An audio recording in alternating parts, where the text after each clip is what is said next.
السلام علیکم ورحمۃ اللہ وبرکاتہ۔ کیسے ہیں دوستو؟ کیا آپ جانتے ہیں کہ یہودیوں کے جسم سے بدبو کیوں آتی ہے؟ دوستو، دنیا میں یہودیوں کی بہت ہی کم تعداد پائی جاتی ہے۔ یہودیوں میں بھی دوسرے مذہبوں کی طرح نسلیں اور فرقے پائے جاتے ہیں۔ ان لوگوں میں چند فرقے اور نسلیں ایسی ہیں جس کے جسموں کی رنگت پیلی اور لال ہے۔ ان کے جسم کی رنگت کے ساتھ ساتھ انہوں نے جو کپڑے پہنے ہوتے ہیں وہ چند دن پہننے سے گندے اور بدبودار ہو جاتے ہیں۔ ان لوگوں سے اتنی بدبو آتی ہے کہ جو انسان ان کے پاس کھڑا ہوتا ہے ان سے یہ بدبو برداشت نہیں ہو پاتی۔ ان کے جسموں کی بدبو اتنی تیز اور بری ہوتی ہے جیسا کہ ایک مرے ہوئے انسان کو کافی دن تک رکھا جائے۔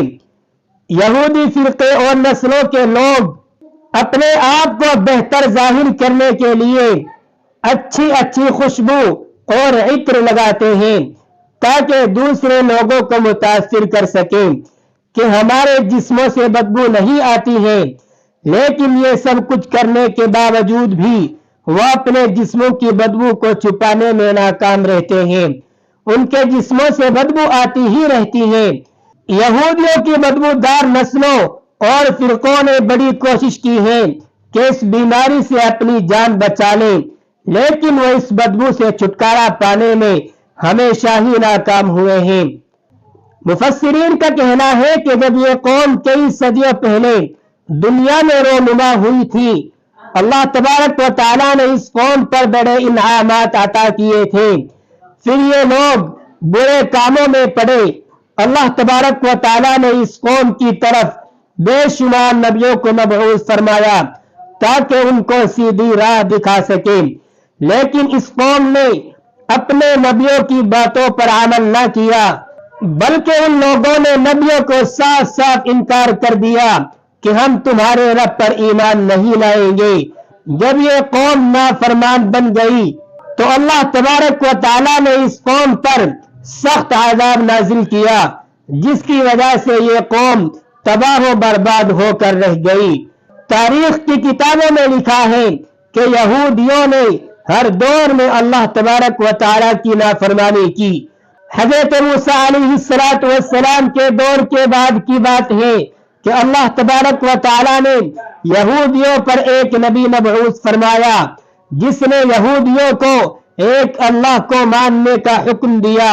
اس نبی نے اللہ تبارک و تعالیٰ کے حکم سے ایک لشکر تیار کیا کہ جو یہودی اللہ تبارک و تعالیٰ کو ماننے سے انکار کرتے ہیں، جو قوم اللہ تبارک و تعالیٰ کی نافرمانی پر اتر آئی تھی، یہ نیک لوگ ان کے پاس گئے۔ اس نبی نے ان یہودیوں کو فرمایا کہ تم برے کام کو چھوڑ کر ایک اللہ کی عبادت کرو۔ بے شک اللہ تبارک و تعالیٰ ایک ہے، ہم سب کو اسی کی عبادت کرنی چاہیے، وہی سب کو پالنے اور رزق دینے والا ہے۔ لیکن یہودیوں کے اس لشکر نے اللہ کے نبی کو کوئی جواب نہ دیا۔ وہ نبی اس قوم کو اللہ تبارک و تعالیٰ کا حکم مسلسل کئی مدتوں تک دیتے رہے، لیکن انہوں نے ہمیشہ ہی ٹال مٹول سے کام لیا، یہاں تک کہ انہوں نے اس نبی کو برا بھلا کہنے کے ساتھ ساتھ اللہ تبارک و تعالیٰ کی نافرمانیاں بھی کرنا شروع کر دی۔ ایک دن اللہ تبارک و تعالیٰ نے یہودیوں کی نافرمانی کی وجہ سے ان پر طاعون کی بیماری کا عذاب نازل کر دیا۔ طاعون کی بیماری نے ہر طرف تباہی مچا کر رکھ دی، چنانچہ اس بیماری کے ڈر کی وجہ سے وہاں کے 70,000 لوگوں نے وہاں سے دوسرے شہر میں ہجرت کی۔ انہوں نے سوچا کہ جب تک ہمارے شہر میں طاعون کی بیماری پھیلی ہوئی ہے، ہم اس شہر کو چھوڑ کر کسی دوسرے شہر میں چلے جاتے ہیں۔ جب یہ بیماری ختم ہو جائے گی تو ہم دوبارہ اپنے گھروں میں آ جائیں گے۔ جب وہ لوگ دوسرے شہر میں جا کر رہائش پذیر ہو گئے تو اللہ تبارک و تعالیٰ کے حکم سے ایک فرشتہ ان لوگوں کی طرف نازل ہوا۔ اس فرشتے نے اللہ تعالیٰ کے حکم سے ایک بلند پہاڑی پر کھڑے ہو کر زوردار آواز نکالی، جس کی وجہ سے ہر طرف سناٹا چھا گیا تھا۔ وہ آواز اتنی خوفناک تھی کہ جس کے کان پر بھی پڑتی گئی وہ وہاں ہی بے ہوش ہو کر مر گیا۔ یہ سب لوگ صحت مند اور اچھے خاصے طاقتور تھے، ان میں سے کوئی بھی کسی بھی بیماری میں مبتلا نہیں تھا۔ اس طرح وہ سب لوگ مر گئے، ان کی لاشیں وہاں ہی پڑی رہ گئی، وہ لاشیں گل سڑ گئی، ان سے بہت ہی بدبو آنے لگ گئی۔ ان لاشوں سے اتنی بدبو آ رہی تھی کہ دور دراز کے علاقے میں رہنے والے لوگ بھی اس بدبو سے تنگ آ گئے تھے۔ وہ بھی ہر وقت یہی بات سوچتے تھے کہ اس بدبو سے کس طرح چھٹکارا پایا جائے۔ چند دن گزرنے کے بعد اس قوم کے نبی کا وہاں سے گزر ہوا۔ انہوں نے اپنی قوم کے بندوں کی یہ حالت دیکھی تو انہوں نے اللہ تبارک و تعالیٰ سے دعا کی، یا اللہ اس قوم کو معاف فرما دے۔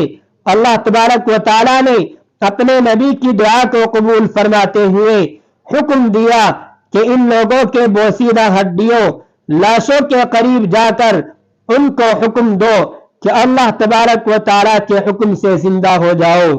جب وقت کے نبی نے ان لوگوں کی لاشوں کے پاس جا کر فرمایا کہ سب اللہ تبارک و تعالیٰ کے حکم سے زندہ ہو جاؤ، تو اللہ تبارک و تعالیٰ کے حکم سے وہ سب لوگ زندہ ہو گئے تھے۔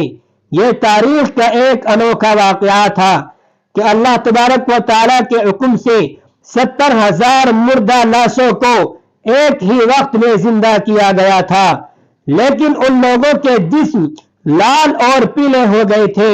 ان لوگوں کے جسموں میں دوسری تبدیلی یہ آئی کہ ان کے جسموں سے بہت ہی زیادہ بدبو آنے لگ گئی۔ جسم کی بیماری کی وجہ سے ان کے کپڑے بہت ہی جلد پھٹ جاتے اور ان میں بدبو پیدا ہو جاتی تھی، جن کے اثرات آج تک یہودیوں کی اس نسل میں دیکھنے کو ملتے ہیں۔ لیکن یہ لوگ اپنے آپ کو اچھا اور بہترین ظاہر کرنے کے لیے بہت ہی خوشبو لگاتے اور اچھے اچھے لباس پہنتے ہیں، لیکن اس کے باوجود بھی ان کے جسموں سے بہت ہی جلد گندی بدبو آنا شروع ہو جاتی ہے اور کپڑے پھٹنا شروع ہو جاتے ہیں۔ جس طرح کسی بھی مردے کو چند دن کسی کپڑے میں رہنے سے ان سے بدبو آنا شروع ہو جاتی ہے، کچھ اسی طرح کی حالت یہودیوں کی اس نسل کے ساتھ پیش آتی ہے۔ قرآن مجید میں اللہ تبارک و تعالیٰ فرماتے ہیں، اے محبوب کیا آپ نے نہیں دیکھا تھا وہ جو موت کے ڈر سے اپنے گھروں میں سے نکلے وہ ہزاروں میں تھے۔ اللہ تبارک و تعالیٰ نے ان سے کہا کہ مر جاؤ اور پھر انہیں زندہ کر دیا۔ بے شک اللہ تبارک و تعالیٰ لوگوں پر فضل کرنے والا ہے مگر اکثر ناشکرے ہیں۔ دوستوں امید کرتے ہیں آج کی ہماری ویڈیو آپ کو ضرور بھی ضرور پسند آئی ہوگی۔ کمنٹ باکس میں اپنی رائے کا اظہار ضرور بھی ضرور کریں۔ چلے اس ویڈیو میں اتنا ہی، ملتے ہیں اگلی ویڈیو میں نئے سوال کے ساتھ۔ تب تک اپنا خیال رکھیں اور دعاؤں میں ہمیں بھی یاد رکھیں۔ والسلام علیکم ورحمۃ اللہ وبرکاتہ۔